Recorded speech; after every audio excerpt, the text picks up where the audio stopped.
This is Penny Kemp, the women's field hockey coach at Rowan University, and I will be interviewing her for my project. So, Penny, do you think you are a technology immigrant or native?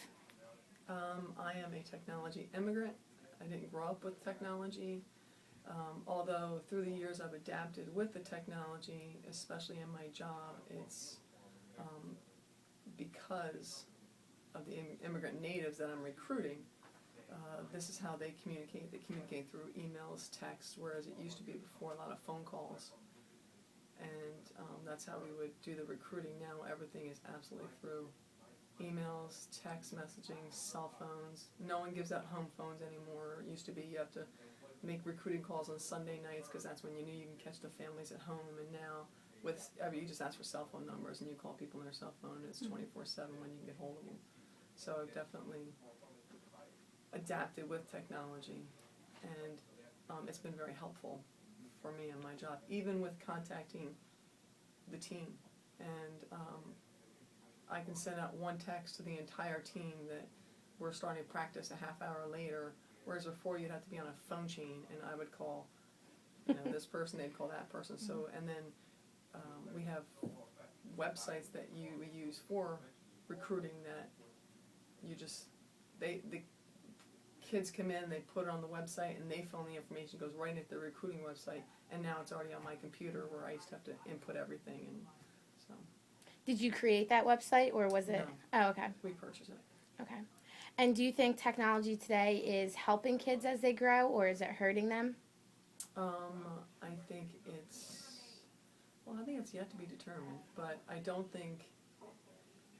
think it's mostly hurting them. I think that they rely on the internet too much. I don't think they take what they read on the internet as truth. I think they don't have the social skills that they did back when they didn't have the technology and they actually had to call people and talk on the phone. For instance is I can call a player on my team on their cell phone and they don't answer. I text them and they answer. And they don't want to talk on the phone, and so that social skill is gone. So in a way I guess it's hurting them. I don't know. I think it's 50-50. I think that there's good and there's bad in it too. I think that it's also made it easier to be social and have communication with people. You used to have to get to a landline to make a conversation or find a payphone. Now when I'm walking 5 minutes across campus, I can make 2 phone calls, or when I'm in a meeting, I can send out emails. So it's both. I think it's yet to be determined. Come back and ask me when I'm 80. And then, do you think using books is better for school-wise or, you had said kids rely too much on the internet. Do you think the books are a better source to kind of go back to the old school and be using Yes. textbooks and? Yes, because nothing like Wikipedia.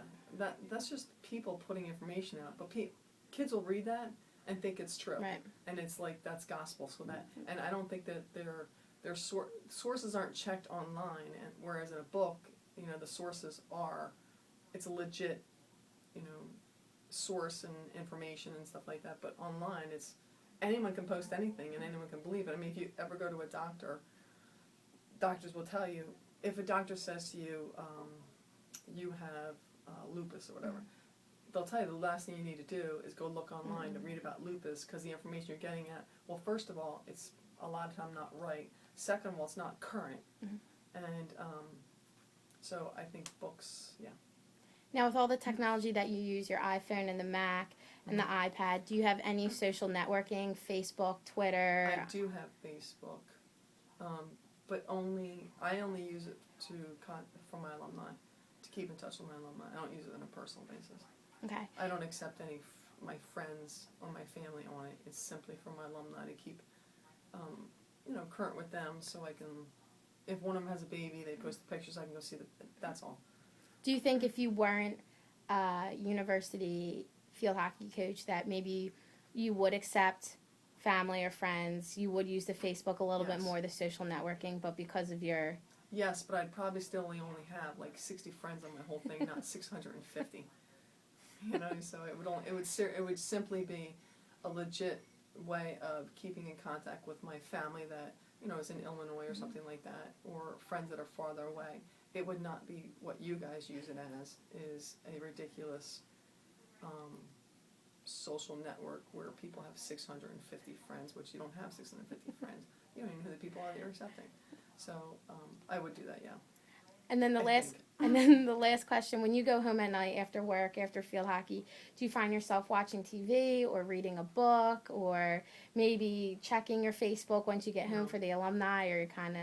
I don't. Once I leave work, I don't really go on the internet. I don't have internet at home. I have internet on my phone for. Well, to put it this way, when I retire, I don't see myself spending a lot of time on the internet, except if I want to maybe shop for something. That's about it. But I don't. No, and most of the time I'm on the internet for my job, for checking scores, watching games, recruiting. I mean, recruits now, you know, and that's one of the wonderful things of the internet is like recruits now send clips on YouTube, and then I just have to go on YouTube to view that, so they don't have to send a DVD anymore, and it's all those things. So 90% of the reason why I'm on the internet is absolutely my job. 10% of the reason I'm on the internet is social with my alumni and purchasing something. That's it. But I could absolutely leave the internet. Okay, well, thank you very much for your time. I really You're welcome. appreciate it.